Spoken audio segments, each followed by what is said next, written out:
whether it's talking, and some of it, they've mentioned Brexit in part. Well, they've compared Brexit to the COVID-19 pandemic. That would be unfavourable, wouldn't it? That's right. So I think you do have to be careful. And it's also about, as you were saying, Mark, and I think this is the problem people have, which is that overarching mindset of the BBC.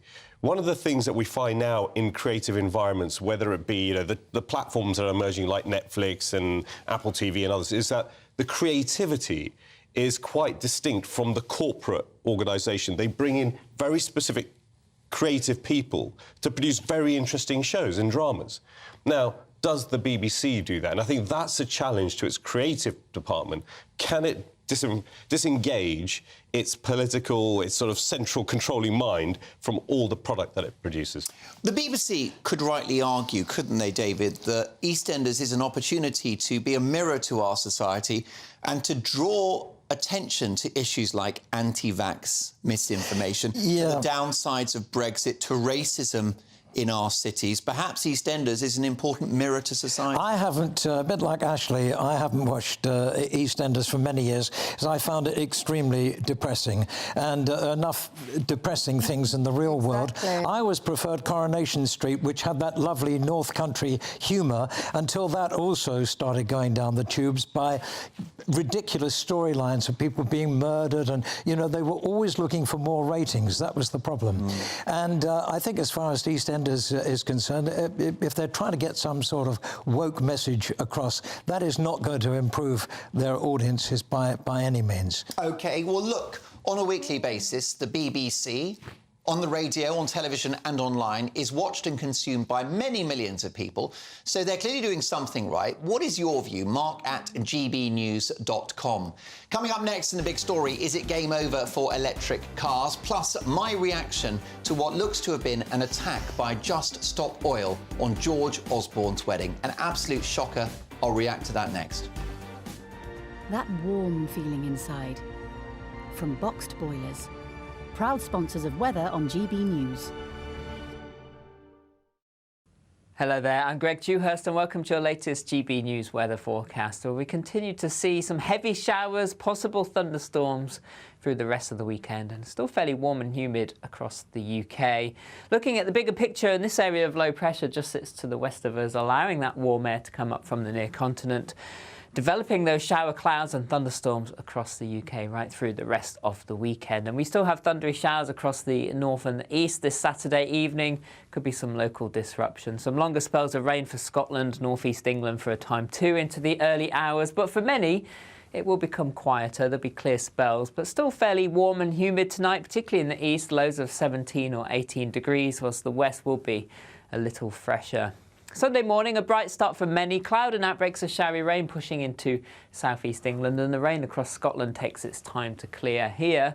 And then it's a day of sunny spells and heavy showers once more. Showers most frequent across western parts of the UK. Some thunderstorms could lead to some local disruption, particularly parts of Northern Ireland into Wales, southwest England too. And temperatures overall a little lower compared to Saturday, highs around 25 or 26 Celsius. Into the evening time, thunderstorms continue to push their way northwards, but they will ease by the end of the day. And then overnight, we're looking at clear skies once more, and temperatures just dropping a little lower compared to recent nights, but still towns and cities 13 to 15 Celsius. So it means a bright start for many on Monday morning. Plenty of sunny spells, thicker cloud across the north of Scotland, and then all eyes to the west of this area. Low pressure starts to bring in more showery rain into western parts, affecting parts of Northern Ireland, Wales, the West Country at times too. Elsewhere, a mixture of sunny spells and scattered showers breaking through. Further showers are expected Tuesday and Wednesday. Temperatures a little fresher than they have been of late. That warm feeling inside. From Boxed Boilers. Proud sponsors of weather on GB News.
is. The BBC's EastEnders is losing millions of viewers because of finger-wagging storylines and a woke outlook. Well, I think the BBC altogether is institutionally woke and we're paying for it. So what do you think? That's the topic of my big opinion, which you'll be able to catch up on Twitter very shortly at GB News. But the emails are coming in thick and fast. Hi, Mark, says Richard, I don't watch the BBC and I've never seen EastEnders. I'd rather have Root Canal. The licence fee is a dinosaur in a digital world. Scrap it. Jeffrey says it's time this joke was made to either go subscription only or advertising supported. The real question is why it's allowed a monopoly. No other company is allowed such a monopoly. Glenda says, hi, Mark, I'm becoming a little tired. Oh, no, that's an old email. Figure that's about Boris Johnson. Glenda, thank you, though. Keep those emails coming, Mark at gbnews.com. If you're just joining us, a developing story. It appears to be the case that the campaign group Just Stop Oil have attacked George Osborne, the ex-Chancellor of the Exchequer, on his wedding day earlier today. Take a look at this. So Mr. Osborne and his wife have come out of church, greeting family and friends, at which point they appear to be set upon by a Just Stop Oil campaigner throwing orange confetti on the bride and the groom. Now, I think this attack is reprehensible. Whether you like George Osborne or you don't like him, that's not the issue. It's a private occasion. It's their wedding day. How does this make him feel? How does it make the bride feel? How does it make the family and friends feel on what should be a special day?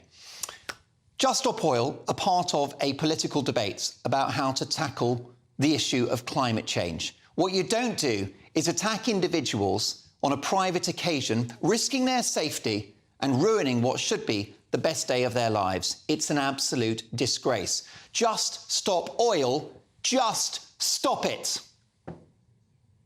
Let's get a reaction now from one of the most respected journalists in the country, Fleet Street legend Mike Parry. Mike, your reaction to what appears to be an attack on a couple on their wedding day by a political group.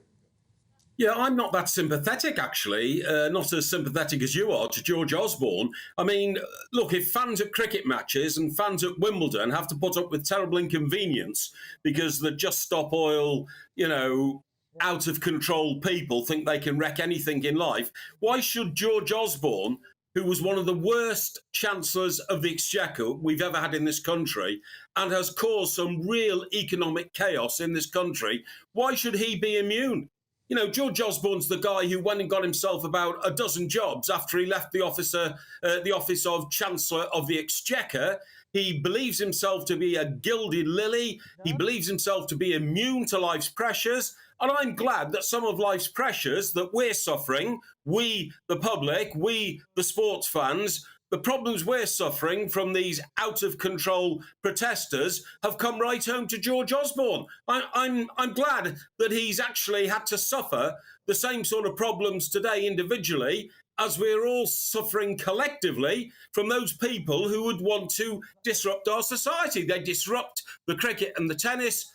They disrupt roads. Why shouldn't they disrupt the wedding of the former Chancellor of the Exchequer, who, amongst many other things, killed off the buy-to-let industry in this country and have caused people enormous economic pain? Indeed so. Now, Mike, moving on to our next story, top science author Matt Ridley, writing in this weekend's Daily Mail, has criticised electric cars, saying that due to concerns over range, cost, access to charging points, a reliance on China for the technology and questionable environmental benefits, he's going to wait until the very last minute and purchase a brand new petrol car before the ban on these vehicles kicks in 2030. Meanwhile, some electric car owners have seen the value of their vehicles plummet in value by thousands already this year as demand for second-hand battery models continues to crash. Mike, is it game over for the electric car?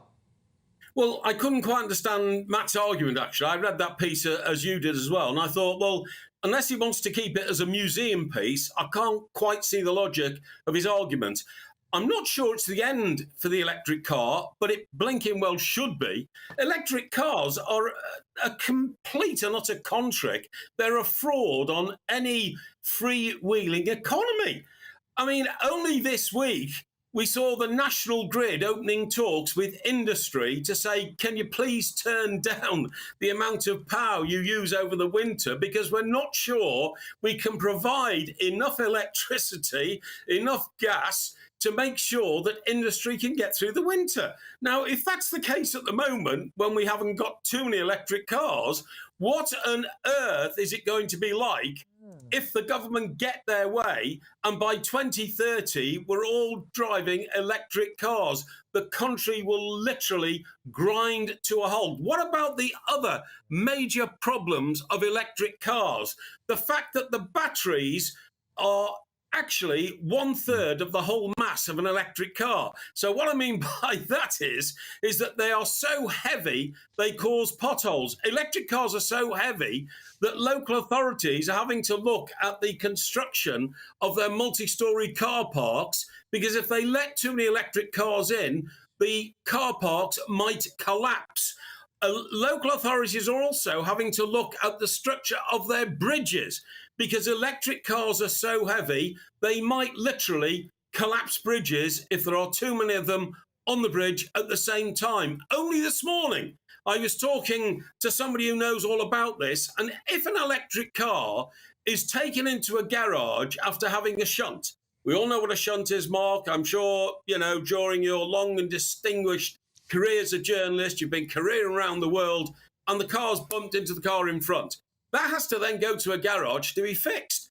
Electric cars have to be distanced at least 15 feet from any other vehicle, because when an electric car has a bump, it could fracture the battery being 1/3 of the whole construction of the car, almost the whole floor, because batteries can burst into flames. And there's been incidents of this happening and set fire to vehicles next to them. The whole electric car policy is madness. We haven't got enough charging points. If we have enough charging points to serve everybody's electric car by 2030, we'd have to start installing nearly 10,000 a day between now and 2030. The whole thing is a complete fallacy. It's an utter nonsense. We'd have to build at least one new nuclear power station between now and 2030. And how long have we been trying to build the power station we've been building since 2013, which is not open yet? Sizewell C is not open yet. We'd have to find another one to power the electric cars. It's a nonsense. We just haven't got enough electricity in this country to power them. When people get into them, it's a pity if it's a cold night and they've got the lights on, they've got their radio on, and they've got their heating on, because the car then, its capacity to drive distance-wise is reduced by 1/3 as the electricity drains into keeping the car on the road. Yeah, well, there's one thing that's true. You could power an entire city on Mike Parry's energy. Mike, thank you for your no-nonsense takedown of Just Stop Oil and the electric car industry.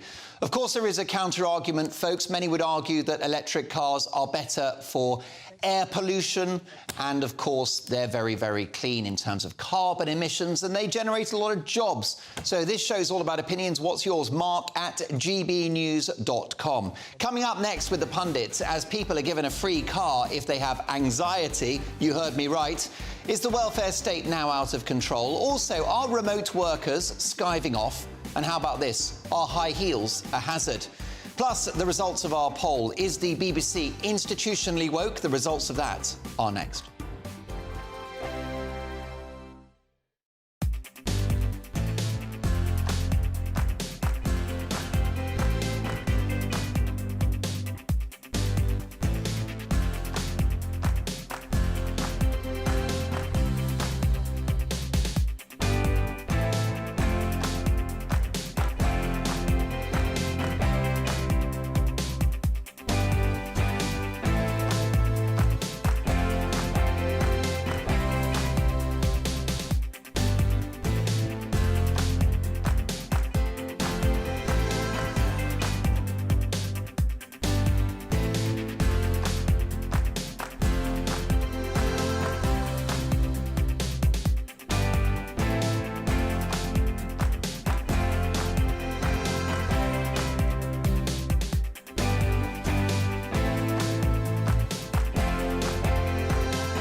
Is it game over for electric cars? Emails are coming in thick and fast. Yvonne says, progress 2023. Instead of sending children up chimneys, the world now sends them down cobalt mines. And on the BBC, is the BBC institutionally woke? What do you think of the licence fee? Elaine says, Mark, my husband and I have not watched the BBC for over 2 years. I'm 79. And I'm having to renew the licence, costing £159. It really annoys me having to pay fat cat wages when I don't watch the fat cats. GB News for me every time. I did watch Coronation Street avidly from the first episode until 10 years ago. Now we watch other providers than ITV, etc. Elaine, thank you for that. Mark at gbnews.com. I'll get to more of your emails shortly. But we've been conducting an exclusive Mark Dolan Tonight text poll, and I've been asking, is the BBC institutionally woke? Well, the results are in, and it looks to be resounding. 95% say yes, it is. 5% say no. I think reflecting genuine, deep-seated concerns about our national broadcaster. And why do we care about this? Why do we rant about it? Why do we debate it? Because we're paying for it. Keep those views coming. Mark at gbnews.com, reacting to the big stories of the day. TV and radio presenter David Hamilton, ex-advisor to Boris Johnson, Kulvia Ranger, and TV personality, actress and entrepreneur Aisling Horgan-Wallace. Now, if you've ever wondered where the taxpayers' money goes, it's not just the BBC. I've got news for you. People on benefits with mental health issues can get a car worth £40,000. That's right, people who say they are immobilised by anxiety or depression can claim £40,000 to get cars, and that's if they're on benefits with no need to have a physical disability for the actual scheme. So as people are given a free car if they're in a bad mood or have anxiety, is the welfare state now out of control? Kulvir. Well, it's challenging, isn't it? The headline does not read well for us because we're wondering, OK, where does the level stop? £40,000 is a hell of a lot of money. We do know that there are more people nowadays suffering with mental health issues, and there is some serious concerns about what's happening across society, and we do need to address those things. But we have to have some balance around how it's addressed. I think anything that we're seeing a disproportionate figure like £40,000, and I don't know the detail of that particular policy, sure, but we must question it. We must look at saying, is this the right way of helping those people? Of course it's not. Sorry to butt in, but it really angers me. I've suffered with depression and anxiety. I wouldn't dream of trying to get a free car to go out to try and make myself feel better. The last thing that you want to do when you're having anxiety is leave your house. That's the last thing that you want to do. And if you do, for example, to go to work, why can't we fund taxis there and back? You don't need a car 24 hours a day, 7 days a week. Or like CBT, so therapy, in order to fix your anxiety and fix your depression, and ways of, you know, working around life so you can function and get through day-to-day activities without having to have a 40 grand car. It makes me sick. It really does. Indeed, the voice of common sense. Clearly, if you have mental health issues, that is a real concern. You should see your GP. It should be taken very, very seriously. But I don't think it merits a car that would basically be 40 grand. That's an Audi, isn't it? Can I just say one thing here very quickly? David. If you had anxiety, the last thing in the world you would want to do is drive a car. That's what I just said. Because driving a car is, particularly nowadays, is extremely stressful. So, you know, would you give a car to people who've got anxiety? But also, Not here's at the all. thing, right? Lots of people, maybe watching the show, listening to the show, have anxiety issues, and that should be addressed. But unfortunately, this condition is not provable. And many will exploit the system. Isn't it? Because you can't fake a physical disability, but you can say, I'm having a bad day, please can I have an Audi? It would be OK, by the way. It would be OK, by the way, if you could get somebody to drive the car for you. Well, that would make sense, but not if you're going to drive it yourself. I'm sorry. Well, there you go. Look, fair enough. It's all about opinions. Remote working is on the rise, with 33% of businesses letting their employees log in from anywhere. Supporters of the remote life argue that it improves work-life balance. But, of course, Who wouldn't want to be sending emails whilst tanning on a beach? However, remote critics say this will decrease productivity and stop people from really connecting. This is related to a story in today's Mail Online in which people have sent pictures of their workplace. One woman on the beach, one person in a hotel in Singapore, and another doing a backpacking trip. Is that acceptable, David? Here's a message from your paddleboard. Yes, exactly. Incredible, isn't it? Does it matter? I mean, you work from home, don't you? You do your radio show, Boom Radio. I do, yes. I work from home, and you're not a skiver. Actually started during the pandemic, and they realised it's much cheaper than having a studio, so we continue to work from home. All I do is go upstairs, but I'm not actually on holiday. It may sound like it if you listen to my show. You may think I'm on holiday, but I'm not actually. But some of these stories that you come up with, honestly, you couldn't make them up, could you? It's astonishing. Are actually reporting from holiday. Does it matter if you do your work? You're a software engineer, Colville, and you're, I don't know, at the Caesar's Palace in Las Vegas. Does it matter? I think you might be a little bit distracted, and the quality of your coding might suffer from the, being in the casino all night. So there is, but that's a serious point. It's what is the job that you're doing? If you're a brain surgeon, you're not going to be able to phone it in. You can't do it from home. And we all found that through the pandemic, we all had to work from somewhere else generally. There were a few people who had to go in. Now it's about how effective can you be, but also from a corporate perspective, we do take this view. It's not just about what you do. You're generally part of a team. Yeah. You might be a manager, you might be a leader, and there's that soft learning that, there's younger people who still need to interact with older people and develop those relationships, those skills, those networks. And if you're all right, Jack, and I can do my job from, Timbuktu, but you're not giving back to the broader corporation or even society, then you've got to question whether it works for everyone. And like the free Audi story, it can be exploited by ne'er-do-wells who spoil it for the rest of us. Now, this is big news. A new study shows that a certain fashion staple could be a hazard. High heels put 14,000 people in hospital every year, causing a further 3 million injuries. Religiously wearing heeled shoes strains the calf muscles so much that they can shorten over time. From twisted ankles to broken bones, are high heels a hazard? Aisling? Well, I was so ready to stick up for heels and say, oh, my goodness, there's something else that they found to moan about. I like to be in my heels, I like to be sexy.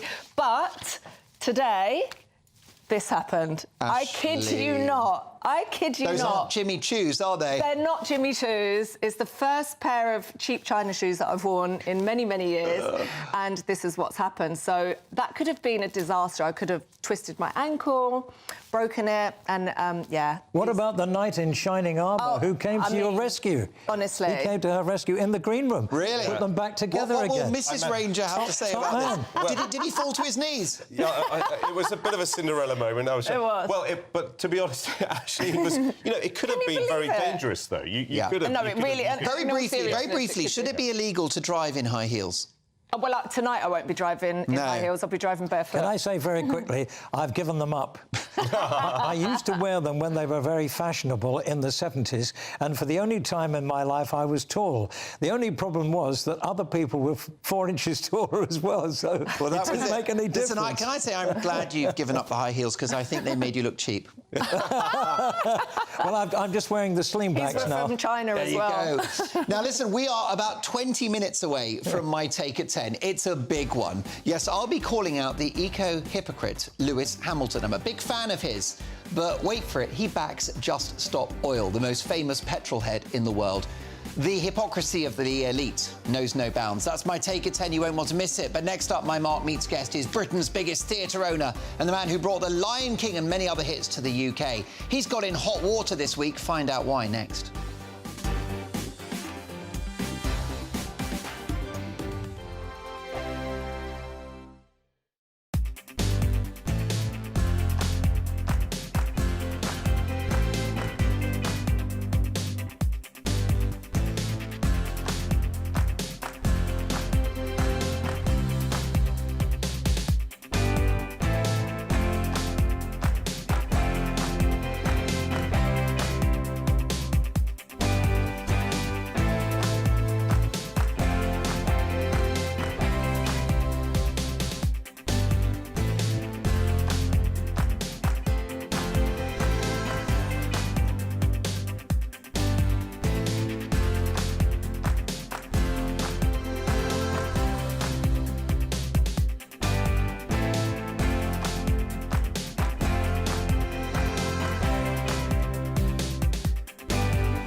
The world's most famous petrol head, Lewis Hamilton, backs Just Stop Oil. I will be dealing with this eco-hypocrite at 10 o'clock in my Take at 10.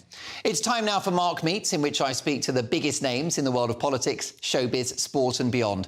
Tonight, the king of British theatre, the man who brought The Lion King to Britain, Paul Gregg. Paul is an acclaimed businessman and entertainment impresario who built Apollo Leisure Group into the UK's biggest theatre owner and the largest independent family-run cinema chain in Britain. Paul, welcome to Mark Dolan tonight. Thank you. You are that rare beast, somebody that makes money from theatre. What's the secret? Losing money as well. So is it a little bit like the hedge funds and you sort of, you do well with some and lose on others? I think the interesting thing is, and maybe one story reflects it, was many years ago we'd seen The Sound of Music was a huge hit in the Palladium, and we'd had Sound of Music. Mamma Mia as well. Yeah, and I decided I'd like Richard Harris in Camelot. And we did record opening week, and the critics hated it, and it dived, and we lost 750 grand. Which was a lot of money in those days. Yeah, that's it. And there's no monopoly on wisdom. Lloyd Webber has lost money. Everybody loses Simon money. Cowell has lost money. So Yeah. it's up and down. But why have you had more hits than misses? I think we were around at the right time. I think we just started buying theatres when people didn't want theatres, and we gradually built them into the So you did a chain. Warren Buffett. You bought when shares were low. In a way, yes, I suppose so. And then what's important is what shows you put on at those theatres, wasn't it? It wasn't Yes. just the purchase and the refurbishment, it was the programming. No, I suppose our ideal success was, though I see them, they'd been closed for 40 years as a theatre, and we bought it, The Lyceum, refurbished it. Beautiful theatre, yeah. It is You now. spend how many million on that? 13 million, which was a bit of a shock. We thought the Royal Opera House might move there while they did their refurbishment, but they weren't bright enough to see that their audience could park in the same car parks, use the same restaurants, and 50 yards down the road, the Lyceum was there. Well, listen, it is remarkable. Will technology eventually kill off theatres? I don't think so. I think you can see audiences love to be involved in theatre. They love it. I mean, we've got this very simple show, Tony and Tina's Wedding. Yeah. I say simple, but it is the most immersive event. Tony and Tina's Wedding, it's 15th of July is when it launches. 22nd. 22nd, OK, so 22nd of July. Is it previews from the 15th or something like that? No, previews from the 22nd. And Oh, is it opening brilliant? doors. Well, that's great. So 22nd of July, and it is an unusual kind of theatre, isn't it? Because you get a story, you get drama, you get songs, and the people Food. that have bought tickets get a meal. Correct. So what would you call that?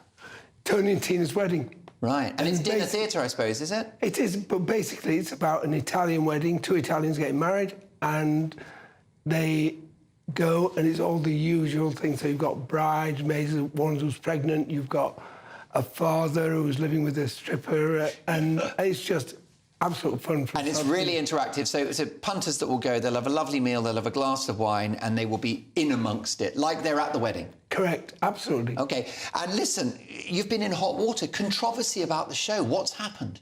Well, the Transport for London didn't like our poster. They Didn't like the poster. They said it had a wedding cake on, and you can't promote cakes on the tube. Why can't you promote cakes on the tube? They don't want people eating sweets and cakes. It's ridiculous. So that's a wedding cake. I mean, the show's about a wedding. And now I think we've got another image, and it's the after image without the cake, which is That's right, fine, yeah. but not nearly as much fun. Well, listen, you've cheered me up because you've brought some cake into the studio, which I want to thank you about. This looks very, very posh indeed. Let's see what I've... You know, normally I do watch those carbohydrates, Paul, but on this occasion I'm happy to make an exception. Look at that. I'm going to do something very dangerous that the Mayor of London doesn't want us to do. I'm going to eat cake, and let's hope it doesn't kill me. Here we go. Absolutely delicious. Mayor Khan, you can do one. There you go. Well, lots of cake at this show. You yourself, Paul, are the picture of health. You could be on a beach now. What drives you? I don't know. I just enjoy the theatre, and I've enjoyed it all my life, or seen some opportunity. But where do you get the energy from? Am I allowed to say that you're in your 9th decade? That sounds awful. No, but you look so youthful. You've got endless energy, haven't you? I seem to have, yes. I'm enjoying that, yeah. So where does it come from? I think my wife is my guiding, don't drink that, don't eat that, don't this, take the other, but no, she's fantastic. Well, I'll be honest with you, you look incredible. Frankly, you could be on stage as well as backstage, given those Hollywood good looks that you've got. Let's talk about the entertainment business generally. Cinemas is something you've invested in, and that's been a hard area, particularly during the pandemic. Do you think you can bounce back? I think cinemas will bounce back. They're in for a great month. They've got, obviously, Indiana Jones out there. They've got Barbie. They've got Mission Impossible.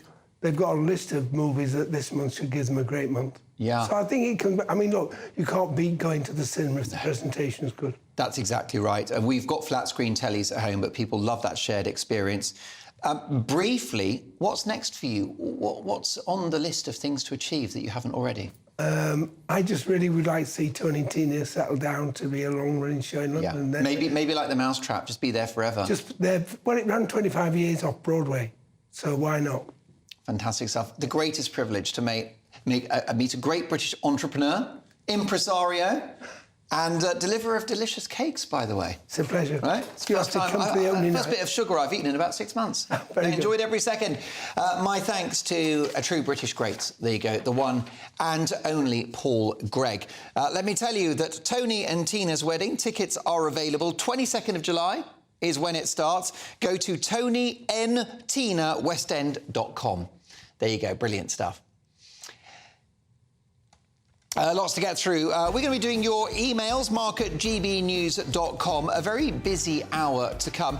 We've got the papers, which, of course, are coming to you at 10:30 sharp. More on that BBC story, the mystery around which particular star allegedly paid a teenager for pornographic images. More on that. No doubt the papers will have something to say.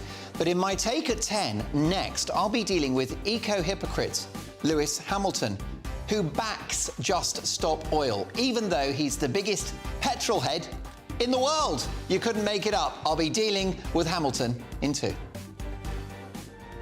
The temperature's rising. Boxed Solar, proud sponsors of weather on GB News.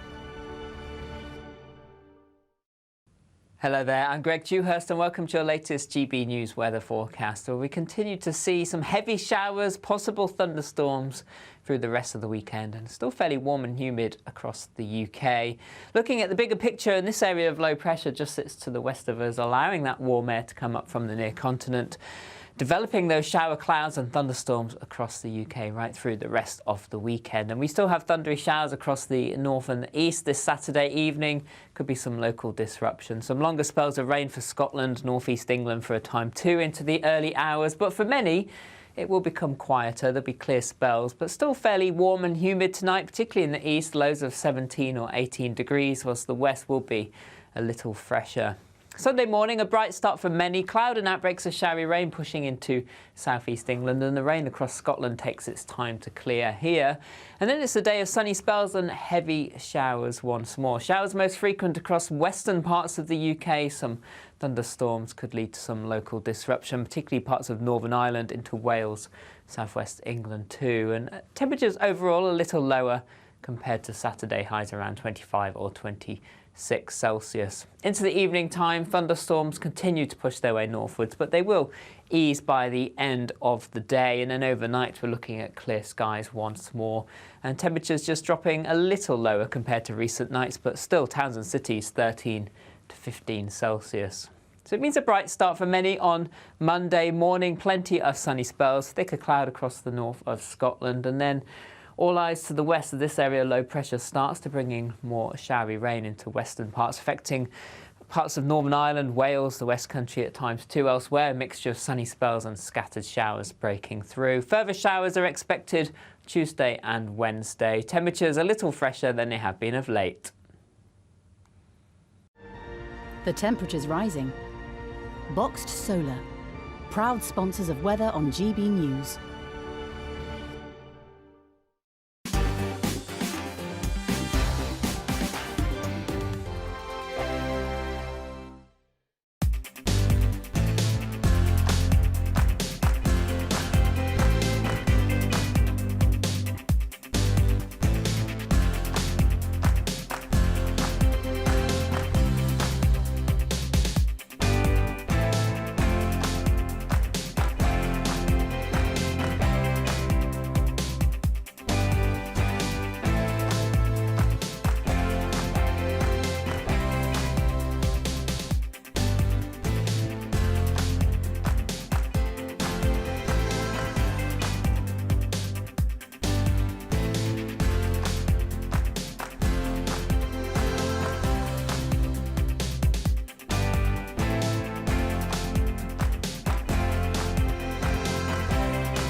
It's 10 o'clock on television, on radio and online. In the United Kingdom and across the world, this is Mark Dolan Tonight.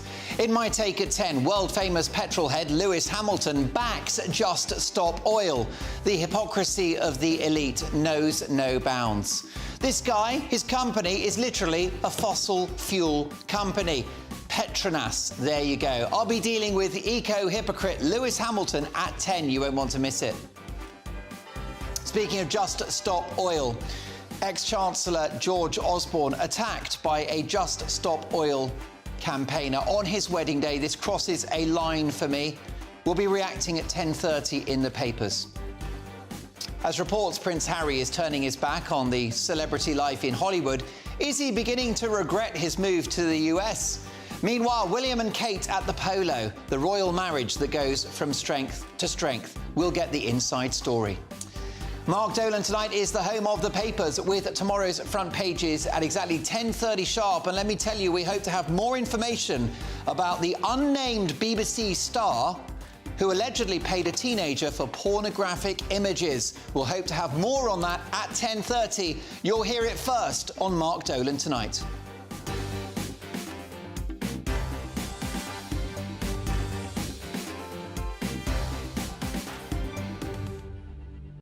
Happy Saturday, one and all. I hope you're having a cracking weekend. Listen, I hope the kids are in bed now because it's time for mum and dad to have a bit of a break. Crack open a beer, pop open a bottle of wine, or fire up the kettle and let's have an hour to remember. Lots to get through, big stories and always big opinions.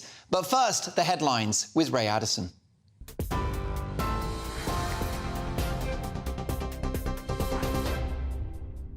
Thanks, Mark, and good evening to you. Our top story, Just Stop Oil has staged a protest at the wedding of George Osborne to his former aide.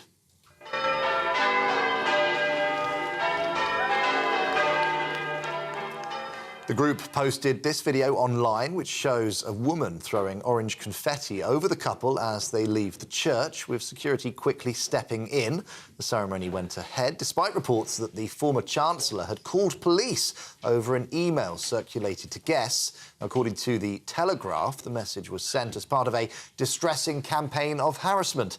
A number of well-known politicians attended the wedding in Somerset, including former Prime Minister David Cameron and former Health Secretary Matt Hancock. Priti Patel is criticising the BBC over its response to claims that a well-known presenter paid a teenager for explicit pictures.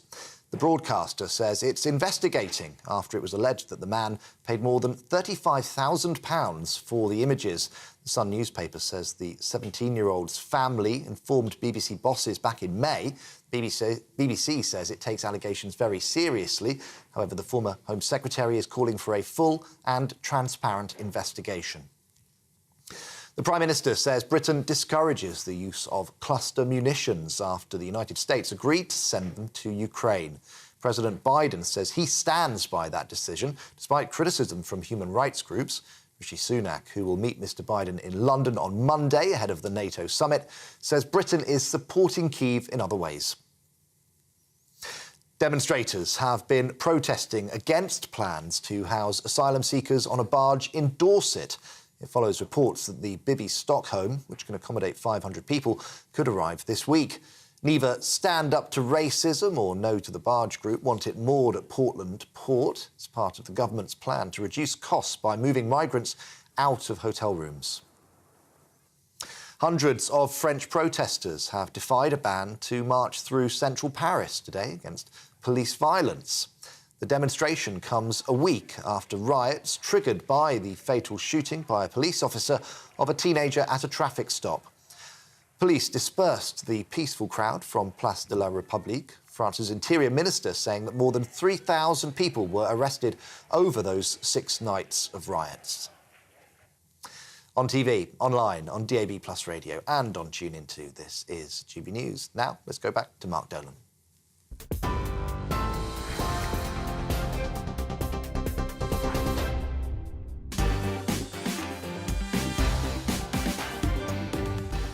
Thanks, Ray. Welcome to Mark Dolan tonight. Busy hour to come. As reports, Harry is turning his back on the celebrity life in Hollywood. Is he beginning to regret his move to the US? Meanwhile, William and Kate at the polo, the royal marriage that goes from strength to strength. We'll get the inside story.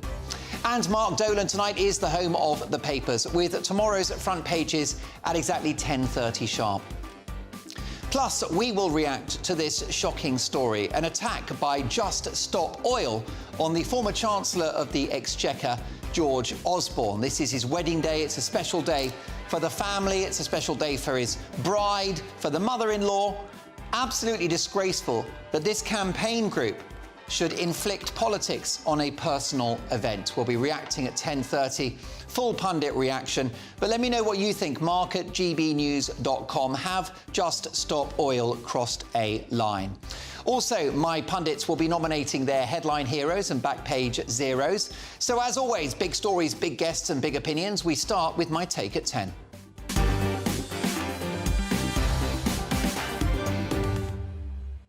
Here we go again. Another day, another rich, gas-guzzling celebrity backing Just Stop Oil.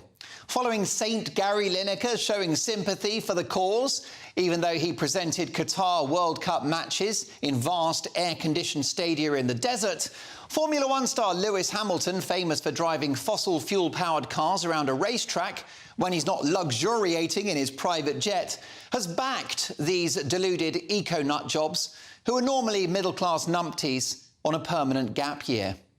Now, to be fair, Hamilton has urged the protesters to be peaceful and has advised against anyone storming the track at the F1 tomorrow. But his words of support for this deranged campaign, which chooses disruption over democratic discourse and which risks lives in the cases of motorway blockades, is a sick joke from a man with a carbon footprint the size of Texas.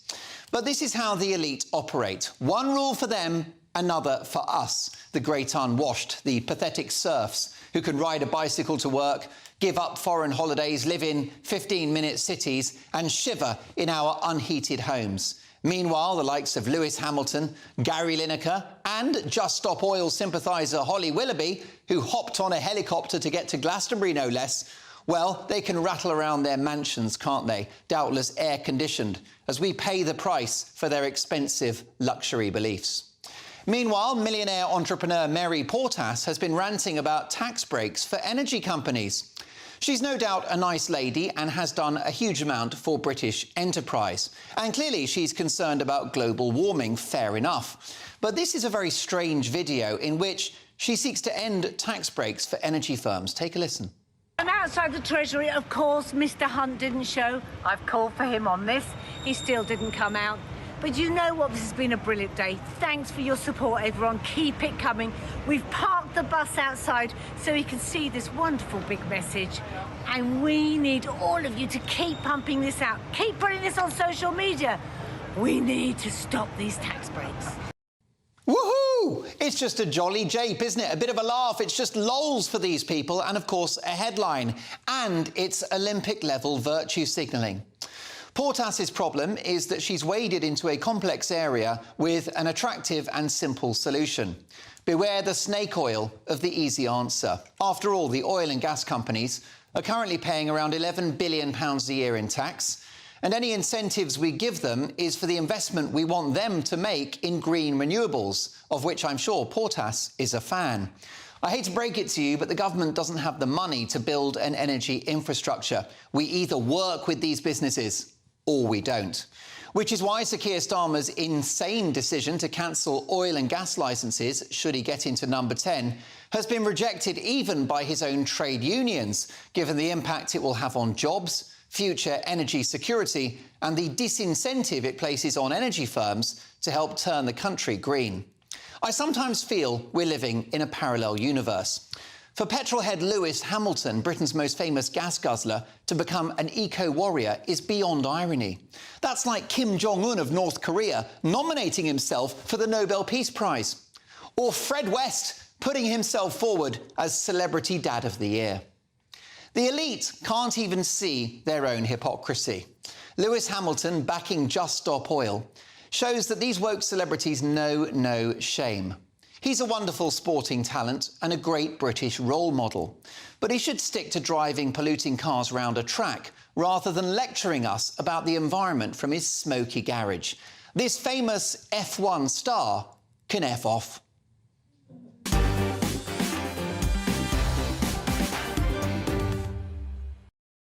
I like Lewis Hamilton. I don't like his double standards. Your reaction, Mark, at gbnews.com. I'll get to your emails shortly. Reacting to my take at 10, TV and radio presenter David Hamilton, former advisor to Boris Johnson, Kulveer Ranger, and TV personality, actress and entrepreneur Aisling Horgan-Wallace. Kulveer, this smacks of double standards. Well, we're all getting a bit sick and tired of celebrity activism, and if it's celebrities or sports people, I think you're right, Mark. You know, you've really called out Lewis Hamilton here.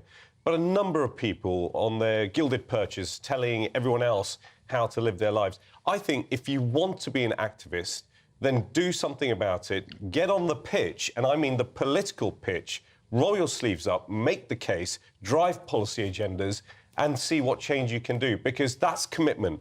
That's really saying you want to make a change. I don't mind if Lewis Hamilton wants to express an opinion, but I think he needs to do more than just express an opinion, especially, as you say, when it does rank about the hypocrisy considering his day job. Although David Hamilton has done a lot to make sure that his F1 team are as carbon neutral as possible, and he's a vegan, so he does care. We're talking about Lewis Hamilton. You come across the most extraordinary stories. I mean, this is just incredible hypocrisy, isn't it? Is he going to drive an electric car? Is that his plan? Is that what he's wouldn't be do? as entertaining as Formula One, would it? I mean, he would argue that, yes, he's in a very carbon-intensive sport, but he's trying to realign it, readjust it, recalibrate it to make it cleaner. He can't be Switzerland, can he? He can't just sit on the fence with this one. He needs to choose a side, and his job has clearly chosen his side for him. I mean, this is the man that had a private jet go and pick up one of his dogs and drop it off to him. The hypocrisy, as you say. Is that true? Is that as much as his carbon footprint? Is that actually verified that he used a private jet? I read it, so it must be true. I read it in the papers. It must be true, Mark. My goodness, one hell of an allegation. He's not here to defend that, but if it's true, that is an outrage. The theme is a wider one. It's not only Hamilton, is it? But it's just these celebrities, Gary Lineker, presenting World Cup matches from air-conditioned stadia in the desert. I think Gary Lineker is... I'm not sure you were talking to me because you're in the other room, but my apologies if you were, but I'll just say my little bit here. I think Gary Lineker was a wonderful footballer. I think he's a good pundit, but I think he should stay out of politics and stop boring us with his views.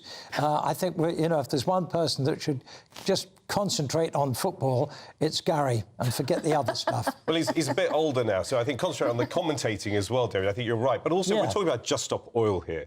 And yes, they have a message.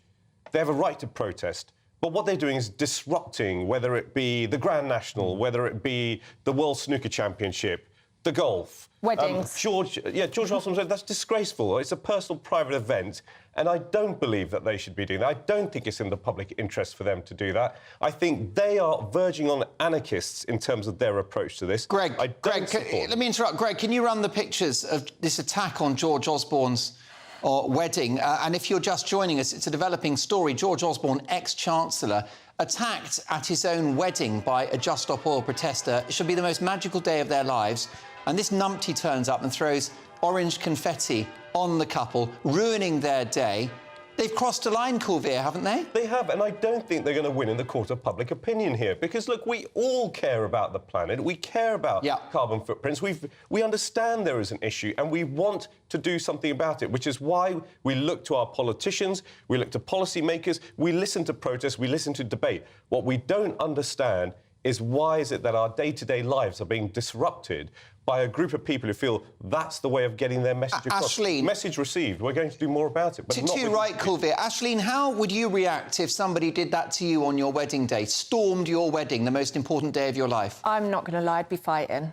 I'd put on my boxing gloves and be fighting my corner because it's a liberty. It's just nothing more than a liberty. And she's not going to get anywhere and nobody's going to be on her side with this one, so... Absolute shocker. It doesn't matter if you like Osborne or not. Coming up, as reports Harry is turning his back on the celebrity life in Hollywood, is he beginning to regret his move to the US? Meanwhile, William and Kate at the polo, the royal marriage that goes from strength to strength. We're going to get the inside story in just a moment. Plus, don't forget the papers at 10:30 and hopefully more news on what's happening with this mystery BBC presenter who allegedly paid thousands to a teenager for pornographic images. It's a shocking story. We'll certainly get as much on that as we can get our hands on at 10:30 with the papers. Don't go anywhere. A brighter outlook with Boxed Solar. Proud sponsors of weather on GB News. Hello there, I'm Greg Dewhurst and welcome to your latest GB News weather forecast, where we continue to see some heavy showers, possible thunderstorms through the rest of the weekend, and still fairly warm and humid across the UK. Looking at the bigger picture, in this area of low pressure just sits to the west of us, allowing that warm air to come up from the near continent, developing those shower clouds and thunderstorms across the UK right through the rest of the weekend. And we still have thundery showers across the north and east this Saturday evening. Could be some local disruption. Some longer spells of rain for Scotland, northeast England for a time too into the early hours. But for many, it will become quieter. There'll be clear spells, but still fairly warm and humid tonight, particularly in the east, lows of 17 or 18 degrees, whilst the west will be a little fresher. Sunday morning, a bright start for many. Cloud and outbreaks of showery rain pushing into southeast England, and the rain across Scotland takes its time to clear here. And then it's a day of sunny spells and heavy showers once more. Showers most frequent across western parts of the UK. Some thunderstorms could lead to some local disruption, particularly parts of Northern Ireland into Wales, southwest England too. And temperatures overall a little lower compared to Saturday, highs around 25 or 26 Celsius. Into the evening time, thunderstorms continue to push their way northwards, but they will ease by the end of the day. And then overnight, we're looking at clear skies once more. And temperatures just dropping a little lower compared to recent nights, but still towns and cities 13 to 15 Celsius. So it means a bright start for many on Monday morning. Plenty of sunny spells, thicker cloud across the north of Scotland, and then all eyes to the west of this area. Low pressure starts to bring in more showery rain into western parts, affecting parts of Northern Ireland, Wales, the West Country at times too. Elsewhere, a mixture of sunny spells and scattered showers breaking through. Further showers are expected Tuesday and Wednesday. Temperatures a little fresher than they have been of late. A brighter outlook with Boxed Solar. Proud sponsors of weather on GB News.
It's time for US News with the Queen of American showbiz, royal and political reporting, Kinsey Schofield. Kinsey, great to have you back on the show again.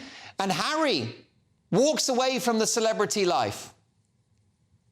Mark, I'm calling garbage on this story. I don't think that this story is even remotely true. I want to throw it back. I want you to think about those photos, those famous photos of Prince Harry with P. Diddy and Kanye West, Ellie Goulding, Idris Elba. Idris Elba DJ'd his wedding. You cannot tell me that Prince Harry does not love the celebrity lifestyle. You cannot tell me that Prince Harry is pushing back on Hollywood and celebrity.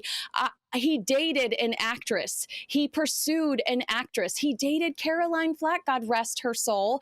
You know, this is a guy that has pursued the entertainment business through the women he's dated. I'm sorry, I'm not buying it, Mark. I just don't think that this is a legitimate story. And what about news that they are to pursue solo projects? Is that only professional, or does that imply a fissure and small cracks within the relationship itself? Yeah, I mean, I think this whole idea of Prince Harry rejecting Hollywood stems from this story that he's going to pursue a documentary in Africa while Meghan Markle has signed with William Morris Endeavor and is going to pursue some more entertainment, focused ventures.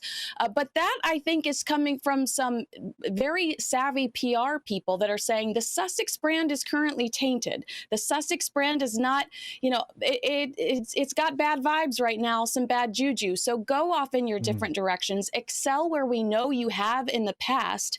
Meghan with a blog, Meghan with a lifestyle blog, and Prince Harry with these charity ventures that are sincerely important to him.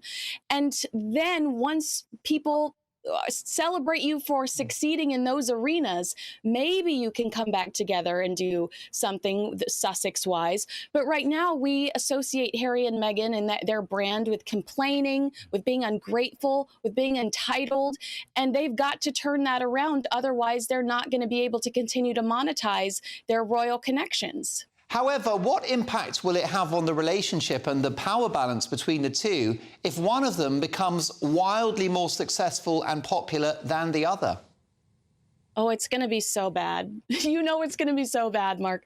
I do think that people will be more forgiving towards Prince Harry sooner than they would be towards Meghan Markle. She's kind of seen as the instigator. And, if you've read Spare, you know that if you're one of the few, you know that Harry kind of pushed back on royal life from the get-go, that he always was kind of resentful of his position in the world, and Meghan really lit the match underneath him to leave and to pursue other opportunities.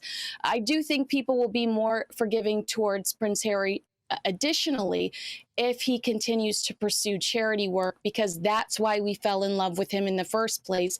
Seeing how selfless he could be, it reminded us of his mother, Princess Diana.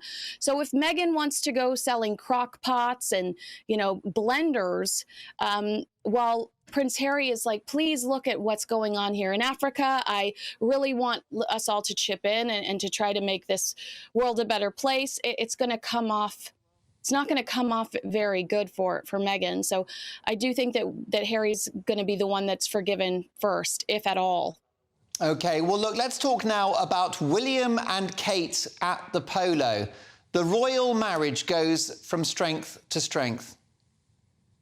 Raising over £1 million for multiple charities. And I think the idea of Prince William hitting the winning goal, the idea of him jumping off of his horse, embracing his wife, kissing his wife, seeing some of those, public displays of affection, that's the fairy tale we all love. That's what that's, the fantasy that melts all of our hearts, especially the young girls that grew up thinking they were supposed to be the ones to marry Prince William. It's just the perfect visual, and we need to see more of this from the royal family. It weeds out the noise. It buries those negative headlines from America, from the Sussexes. These are such special, unique, beautiful moments. And on top of all of that, raising a significant amount of money for causes that are really important to Prince William. Indeed so. Listen, he cuts quite a fine figure these days, doesn't he, our future king? And in fact, fans of the Prince of Wales have said that whilst he was doing the polo this weekend, he had something called King Energy. Do you have any idea what King Energy is? I mean, I imagine it's sort of related to what they say about Pete Davidson's energy. No, I mean, he's very handsome. He's very confident.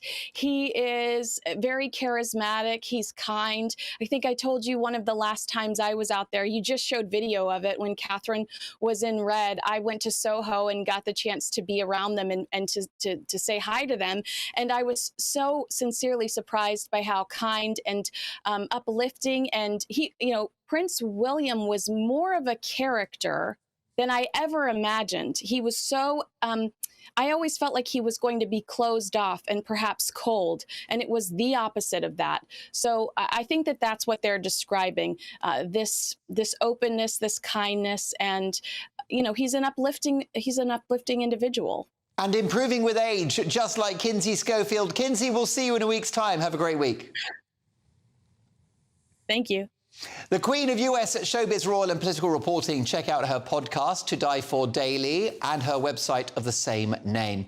We've got the papers next, and hopefully a bit more on this scandal at the BBC. See you in 2.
Way they say they wouldn't proceed with the Rwanda.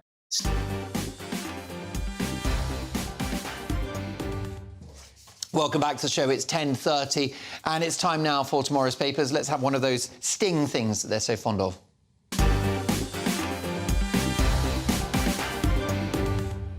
Very, very confusing for radio people like me and David Hamilton.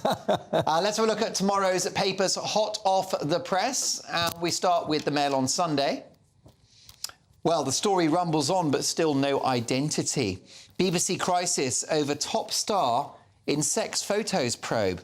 The BBC was tonight accused of failing to launch a full and transparent investigation into claims that one of its biggest stars paid a teenager for sexual images. The scandal engulfing the broadcaster deepened as several famous faces were falsely accused on social media of being the presenter, alleged to have handed over this money for these images. Tonight, the former Home Secretary, Priti Patel, called the broadcaster's treatment of the complaint derisory. Also, not even weddings are sacred for Just Stop Oil crowns. Despicable, say the Mail on Sunday. An eco-zealot targets George Osborne and the bride. This is Thea, his lovely new wife, at their Somerset wedding earlier today. Let's go to the Mirror now. Alex Scott serves up the style at Wimbledon. She's lovely, isn't she?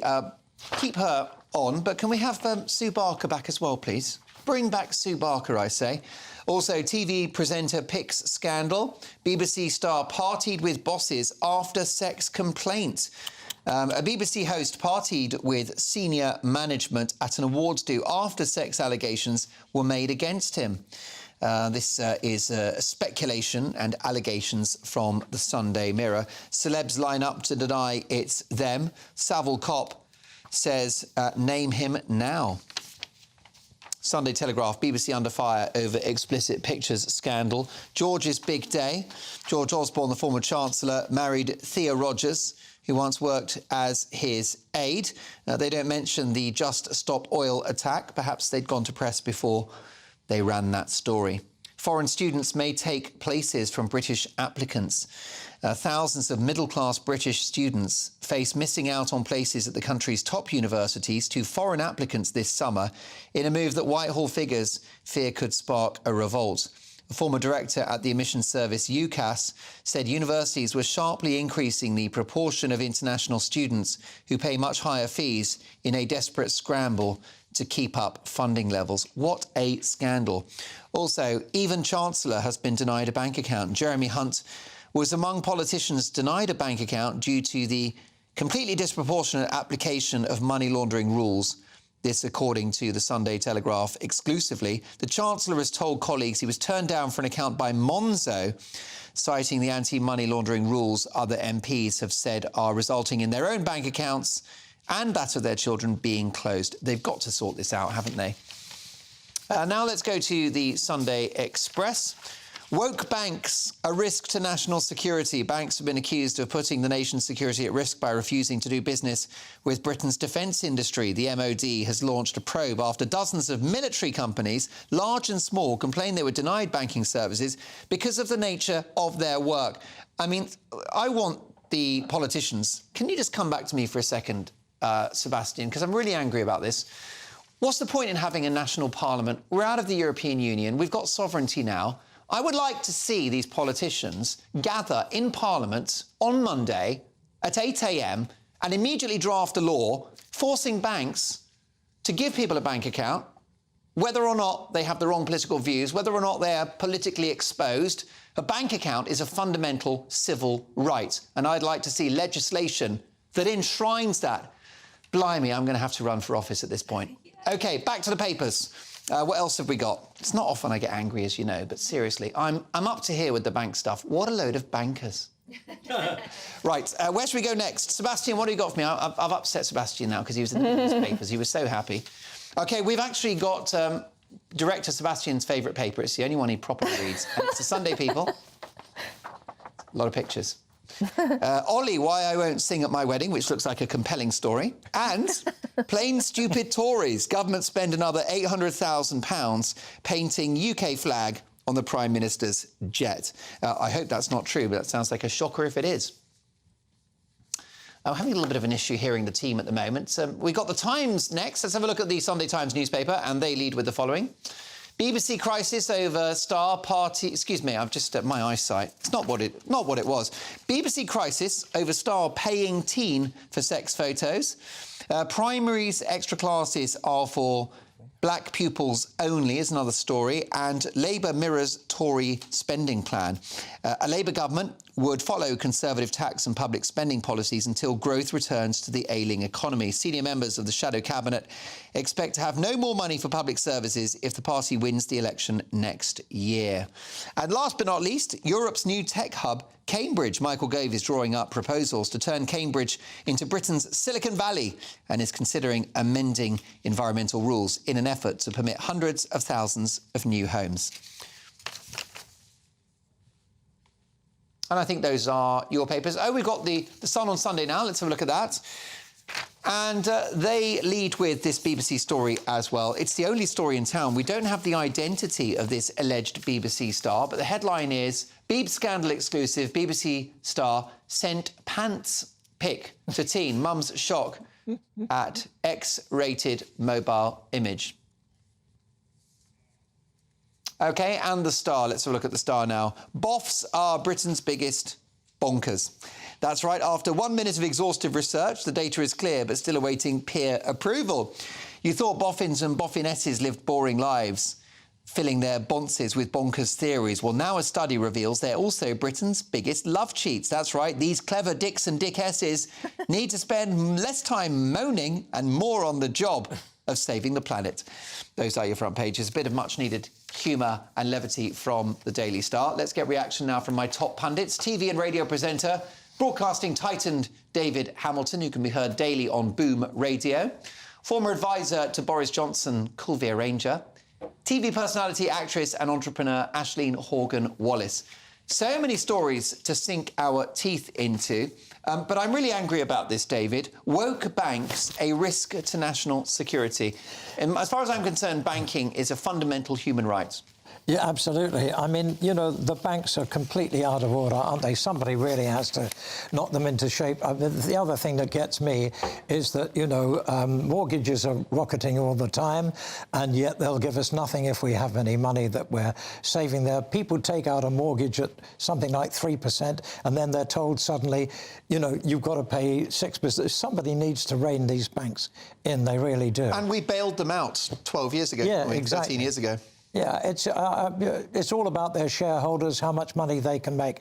But there's no service. And where I am, in Sussex, nearly all the banks have closed. So, you know, it's almost... They provide absolutely no service whatever. And the other thing is, too, that if you do take any money out, they want to know what you're going to do with it. How dare they? That's exactly right. You take £1,000 out. What's this for, Mr. Hamilton? What's it for, Mr. Hamilton? The thing is, it's not their money. What do you tell them? It's our money.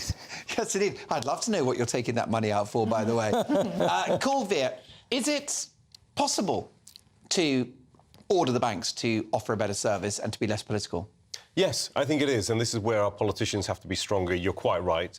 We have seen, I think, the Prime Minister call in the banks the other week when they were talking about what's happening with mortgages and the availability of them, and also potentially if people start struggling to pay the mortgages. But we've got a further issue there. We all know it, about the interest payments on people in terms of money we've got in the bank, and are they tracking the Bank of England's base rate as it's going up? There could be a really quick answer to that. Track it. They give us tracker products that when rates go up, they charge us more.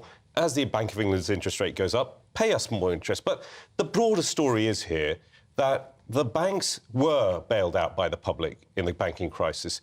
This is a moment in time for the banks to build trust with the public by behaving in the right way. We talk about ethicalness in business nowadays. We talk about values. We talk about giving back to people, caring about society, closing branches when people need places to go to in the community. And there's a bank that's doing the opposite of that. Quick plug for Metro Bank. I have no vested interest, don't have a share or an account there, but they're doing more in the community. And other banks should look at what they're doing for society, but when it gets hard, when it gets difficult, what they can do for us, because we have put our money in with them, and we're showing trust and faith. They need to repay that, but especially they should repay the fact that when they were in trouble, it was the taxpayer that bailed them out. And don't forget that. And our politicians shouldn't forget that. It's worth noting that the banks are worried about money laundering and the implications of politically exposed people. And they've been ordered by the government to be on the lookout for that. So I guess they're being cautious. Well, there's cautiousness, and then there's sort of just general blanket regulation that, you know, politically exposed people, I might be considered one of them soon. And you know, I'm being concerned because at the end of the day, we're talking about the average person out there who wants a bank account, and most people are average people. When you talk about exposed people, those are people who may have some real serious relationships in multinational organisations, trading in different kinds of commodities and various things that influence around politics. There's a complex nature of what PEPs were meant to be, not the average politician or the average person who the bank should be supporting and helping. And I think they can't apply all these rules to them. They should look carefully and put their customer first. In business, we talk about put your customer first. What are their needs? People need help right now. People need reassurance. They want stability. Why is it a two-year rate mortgage is higher than a 5-year rate when they know that interest rates will go down? They're really taking a liberty in terms of looking at people who are desperate right now who might need 2-year rates, and they're taking advantage of that situation. Now, there's a commercial imperative, but there's also an ethical imperative. And if banks don't act now, I think people will respond in due course, and politicians will respond in how we look at regulation around banking. I remember years ago, I actually knew my bank manager, and occasionally he'd take me out for lunch, and he would give me wonderful advice on things to do and things not to do. Now, if you can find a bank, you never get to talk to anybody at all, never mind a bank manager. Indeed so. Well, listen, folks, there's only one story in town in relation to the papers. It's across the board. Mail on Sunday, BBC crisis over top star in sex photos probe. Mirror, The Telegraph, you name it, across the board. The former Home Secretary, Priti Patel, has spoken out. So we're going to bring you a lot more intel on this, anything that we can get our hands on, because it's clear that it's a major BBC star who has allegedly paid thousands for pornographic images from a teenager. Who is this person? Did the BBC act quickly enough? Have they acted in a proper way? All of that next. Plus, my pundits will be nominating their headline heroes and back page zeros. Don't go anywhere. See you in 2.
Reacting to the big stories of the day, TV and radio presenter David Hamilton, former advisor to Boris Johnson, Kulveer Ranger, and TV personality and actress and entrepreneur Aisling Horgan-Wallace.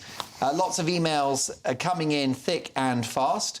On the subject of banks cancelling people for wrongthink, Susan says, "Hi, Mark, I totally agree with you that legislation should be brought in to prevent the banks closing accounts down.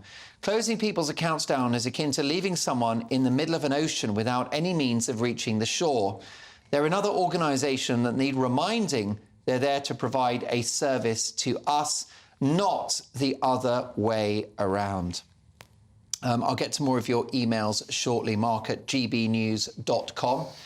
Let's have a look at some more of the papers and stories therein.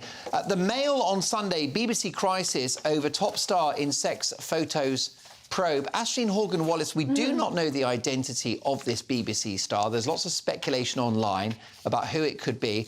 We won't indulge in that. A number of those people who had been speculated to be the person have been on Twitter saying, "It's not me, Gov." But the former Home Secretary, Priti Patel, has criticised BBC's handling of this, saying that complaints should have been dealt with earlier. What's your reaction? Well, of course they should. And the fact that this person went to a party with the bosses after the allegations were made is just disgusting. And the fact that he's spending £35,000 on photos, and that's our money that we've paid for our licence fees, no doubt, and it's just disgusting. Well, it is disgusting, and I do think ultimately the identity of this person will come out. And so it should. It will probably be the end of their career at that point, won't it? Well, and so it should. This is, you know, somebody that's abused their power to gain pictures of a young person. We've seen, haven't we, in the past, famous TV stars exercise their power for, you know, some pretty dark activities, David, and you just wonder whether this is a similar story. Not at GBNews. Definitely not at Not GBNews. at We're as clean as the driven snow. Only the BBC.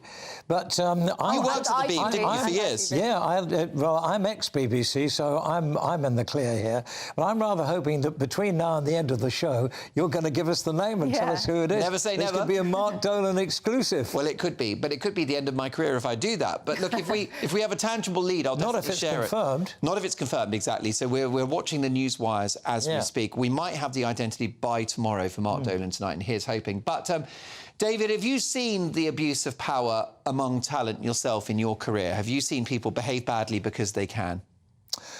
Well, of course, I was at the BBC at the same time as Savile, and I think that there were people who knew about Savile or suspected about Savile, but it was very, very difficult to prove it. And, of course, that was the worst scandal of all time. Yeah. And it just affected everybody, you know. Yeah. I mean, we were all sort of taken in by him, really.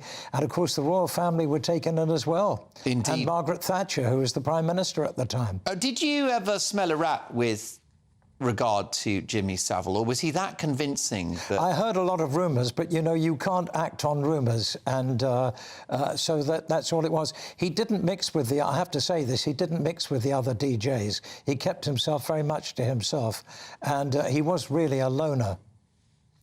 Well, look, let me tell you, in this developing story, on Twitter, the legendary showbiz agent and friend of the show, Jonathan Shalit, has tweeted the following. It's just come through on my WhatsApp. And he says, all the names being speculated are not the culprits. When the name is revealed, all will be surprised. There are valid reasons why it's not been revealed yet. It is not an entertainment or sports presenter, so the many suggested should not be sullied in this way. How about that, though, Kulveer? When the name is revealed, all will be surprised. Well, it seems like we're in for a bit of a shock, but also, you know, we're obviously seeing this coming hard on the heels of the Philip Schofield scandal at ITV. And we all know, look, power corrupts, absolute power corrupts, absolutely. Yeah. We're seeing an imbalance. The real issue in these things that we've seen is these household names, potentially household names, and the influence that they're having, particularly over young people. And it's worrying. It's worrying for all of us because we like to trust the people that we're looking at daily, letting them into our lives, letting them into our homes. We watch them on television. And if that trust gets eroded further, I think there's a real problem for television personalities. So I think that we don't want more stories like this. If they do happen, and I think that's where Dame Priti Patel is having her say as well, we need organisations like the BBC, like ITV, and any broadcast media organisation to potentially look at the rules that they have in place and maybe tighten those things up. Potentially, yes, tighten them up, because we, the public, don't want to see that on our TVs. Well, those kinds of stories about the people we're looking at on our TV screens. We do want to see the stories if it's you know, the truth, and we're getting to the core of what's happened. So we have to hear about it, I think. It's important that these stories do come out in the press if that's what's going on. It's like... Oh, I'm not saying we shouldn't see the story. Oh, right. I'm saying that the organisation... Oh, we don't want to hear about... should be doing more to stop these things happening. They should be taking it more seriously. Right, the rules that are in place, the guidance, the policy. Look, you know, we see a lot of policy nowadays, don't we, Mark, in these organisations? Oh, yes. But if we are aware that people in a position of power can, you know, fall into these... How would you police that, though? How would you police somebody's David said something actions interesting, where he said there was a lot of rumours, but you can't do anything about rumours. No. There you go. That's exactly right. I tell you what amazes me, though, is that somebody in the position that we imagine this person to be would risk their career by doing something so stupid. I mean, how naive is that? Well, indeed. Listen, folks, clock's against us. Can we nominate your headline heroes of the day? I don't think it'll be the BBC. David, who have you got for us? Yes, you want heroes and zeros, don't you? Yeah. More difficult to find zeros than heroes. There aren't many, but I thought of Fiona Phillips, who's been extremely brave coming out and telling us about her Alzheimer's, which could affect her work prospects in future. It's affected her family, her parents, other members of her family as well. I think she's been very brave, and I think when people in the public eye come out and draw attention, we'll find out more about this awful illness. We will. Well, and we wish her well. Just a few seconds, folks. So your headline hero, Colville? A man who is superhuman right now, and he's holding English sport together because he's really... Lewis Hamilton. No, it's not Lewis. Although I'm a big fan of Lewis like you, but not on his policies. Ben Stokes, who, by the way, and a little known fact, is the second fastest cricketer to 4,000 runs and 150 wickets. Only Sir Garfield Sobers behind him, but he's holding us together. What a star. Come on, Stokes, great nomination. Briefly, Aisling, your hero. Andy Murray, because he displayed true British fighting spirit. Back page zero, David. Yes, my back page zero is the policeman at Lancing in Suffolk who wouldn't attend the affray outside the co-op, and he said it wasn't part of his role. But very simply, if he had driven his police car round there and been on the phone and looked like he was calling for backup, those people probably would have Shambles. And that is total dereliction of duty. It really is. You had one job, isn't it? Colville, a few seconds, your back page zero? Even before we'd seen the newspaper headlines for tomorrow, it was the bankers. Because of all the things that are going on, they need to step up, and they're not doing it right. Otherwise, I'll run for office. Aisling, who have you got? Mortgage rates, because they're killing me right now. It's a shocker. It's a shocker for so many of my viewers and listeners, even those who rent, who suffer extra costs. Listen, thank you to my brilliant pundits. Thank you to my brilliant team behind the glass. And most importantly to you for your company. Let me tell you that Mark Dolan tonight is back tomorrow with my Take at 10 and my Big Opinion. Some great guests as well. Top pundits. A winning formula. Next up, it's headliners. I'll see you tomorrow. The temperature's rising. Boxed Solar, proud sponsors of weather on GB News. Hello there, I'm Greg Dewhurst and welcome to your latest GB News weather forecast, where we continue to see some heavy showers, possible thunderstorms through the rest of the weekend, and still fairly warm and humid across the UK. Looking at the bigger picture, in this area of low pressure just sits to the west of us, allowing that warm air to come up from the near continent, developing those shower clouds and thunderstorms across the UK right through the rest of the weekend. And we still have thundery showers across the north and the east this Saturday evening. Could be some local disruption. Some longer spells of rain for Scotland, northeast England for a time too into the early hours. But for many, it will become quieter. There'll be clear spells, but still fairly warm and humid tonight, particularly in the east, lows of 17 or 18 degrees, whilst the west will be a little fresher. Sunday morning, a bright start for many. Cloud and outbreaks of showery rain pushing into southeast England, and the rain across Scotland takes its time to clear here. And then it's a day of sunny spells and heavy showers once more. Showers most frequent across western parts of the UK. Some thunderstorms could lead to some local disruption, particularly parts of Northern Ireland into Wales southwest England too. And temperatures overall a little lower compared to Saturday, highs around 25 or 26 Celsius. Into the evening time, thunderstorms continue to push their way northwards, but they will ease by the end of the day. And then overnight, we're looking at clear skies once more. And temperatures just dropping a little lower compared to recent nights, but still towns and cities 13 to 15 Celsius. So it means a bright start for many on Monday morning. Plenty of sunny spells, thicker cloud across the north of Scotland, and then all eyes to the west of this area. Low pressure starts to bring in more showery rain into western parts, affecting parts of Northern Ireland, Wales, the West Country at times too. Elsewhere, a mixture of sunny spells and scattered showers breaking through. Further showers are expected Tuesday and Wednesday. Temperatures a little fresher than they have been of late. The temperature's rising. Boxed Solar, proud sponsors of weather on GB News.